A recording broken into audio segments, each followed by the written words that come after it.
everyone, welcome to another Motocamp adventure video. Today I'm going to be doing a review on the Heidenau K60 Scout tires. One thing I always hear from customers coming into the dealership is that they want a tire that will get really good grip on the dirt, have substantial grip on the road, and get 12,000 miles out of a rear tire. And this Wunder tire that you're trying to find is not existent at the moment with current tire technology. However, there are some good compromises that you can get, say TKC80, TKC70, Heidenau K60, Metzer Torrents. These are all some pretty good tires that I can think of off the top of my head for these big adventure bikes that a lot of people like to get. So let's kind of put those tires onto somewhat of a scale here. I would say the Metzer Torrents is kind of like a 90 to 95% road. The TKC70, more like a 80% to 85% road. The Heidenau K60 is going to fall somewhere around the 60-40 range, 60% road, 40% off-road. TKC80 more like 50-50, maybe even 40-60, 40% road to 60% off-road. So for me, the kind of riding I like to do, it took me 2 hours to just ride to this location. So pretty much anywhere I want to touch dirt, I'm going to have to ride 2 to 3 hours sometimes to really do any intense off-road. Or not really intense, but regardless, the idea is that I don't want to get a TKC80 that's going to wear out on me on 3,000 miles if I'm going to do these kinds of trips all the time. The reality is I have to ride to these locations, right? And so I'm not going to carry one set of tires, change them out for another set. It's just not time efficient, it's not economical to have 2 sets of wheels. So these K60s are kind of in a weird spot where they actually sort of have a good compromise between those 3 things that I first stated the video with. On the road you get pretty substantial grip, honestly, for what I do. I mean, I can scrape my foot pegs on this thing going around corners. I'll show you a video of that. I mean, these things on the road are pretty excellent for what they are until you touch the wet. That is exactly when they do not want to start working as a tire, and they just want to slip around, and you got to be really careful about these in the wet. As soon as it starts raining in the city, I'll be coming from a stoplight, and even just giving it normal throttle response, I get rear tire spin on wet pavement, wet painted pavement, what have you. With that said, I mean, off-road, they're pretty substantial too. You're not getting a full off-road tire in a sense, but for me, what I kind of do on these bikes, you have to understand the limitations of these, this giant 1150, 500-pound bike. It's not a dirt bike, right? So, I mean, if you want to go do dirt bike things, go get a dirt bike, go put some dirt bike tires on it. You know what I mean? With that said, these things are actually pretty capable too with the right riders. But again, if you want something that's more dirt-oriented, just go TKC80.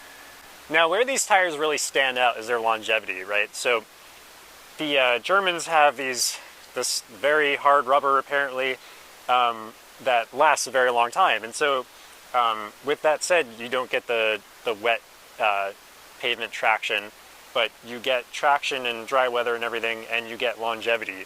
Now the rear on this tire has a massive center bar that goes all the way around the center. I'll show you a video of that.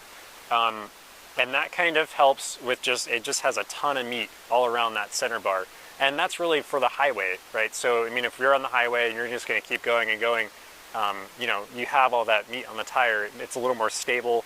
For me, it's a lot safer than something like a TKC80 on the road.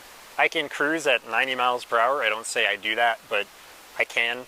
And they're totally fine at that speed. Anything above that, you start to get a little wobbly and whatnot. You just got to be careful. Know the limitations of the bike. You can see the front tire has these kind of chevron patterns that grip pretty well. I find that I've never really lost traction with the front tire unless I have like a super worn down front tire, which I really don't ever do. I've never really had it lose traction unless I'm in, some kind of thick mud. I have been in a situation like that, and these things just completely caught all of the mud and just turned into slicks, and I was two-wheel sliding, and I eventually didn't actually drop the bike. Well, I guess I dropped it after to pick it up later. It's kind of complicated, but really, the thing is, like, these, they have limitations of, you don't really want to get caught in the mud. So in terms of longevity, again, I weigh about 150 pounds. You know, my bike's super heavy, so it kind of equals out in a sense. I sometimes weigh this down a lot. I keep my tire pressures, you know, in a pretty mid-range, usually like 36 front, maybe 38 rear, or 34 front. So really, I mean, I have a confirmed 10,000 miles on a rear. I wrote down the mileage I put the rear one on, and usually your rears are going to last a lot less than your front will. Just to compare, I've heard of people, generally speaking, getting about 3,000 miles out of a TK80 rear. Out of the Aniki Wilds, like 1,000. Apparently those are doing really bad. They're really good off-road apparently, but that's kind of the balance that you have to, you know, expect. I would say Metzer Torrents, you can get about 12K out of one. I'm not sure about the TK70s, I just don't have enough information. Something that's similar that I want to add is the Midas E07. One of my friends rides a F800 GS Adventure. You know, he, I mean, I guess his suspension was kind of bottomed out and everything, and his suspension was pretty bad recently, so he was kind of going through a bunch of tires, and he found that the Midas E07 actually lasted longer for him than the K60 Scout. So that's something to consider. I hear that's a really good tire. I don't have any experience with it. We don't sell it at my dealership. I really want to get my hands on some, but again, I can't afford to just keep buying new tires all the time. So last thing is the rear will kind of square off with highway use. It's not really a big deal. I honestly, when that happens, I don't even really feel it when I'm going around corners and stuff. It's not very obvious. In fact, it probably just makes me more stable on the highway.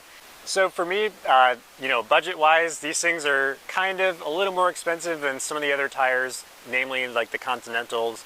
However, if you don't have to keep replacing them every 3,000 miles, then economically speaking, in the long run, it makes more sense. Especially for the kind of riding styles that I do. You know, I'm not doing crazy off-road.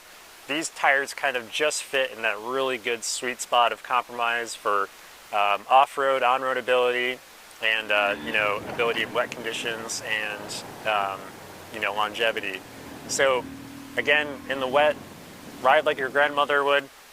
If she does ride, you know, unless she's the grandmother of Rossi. So,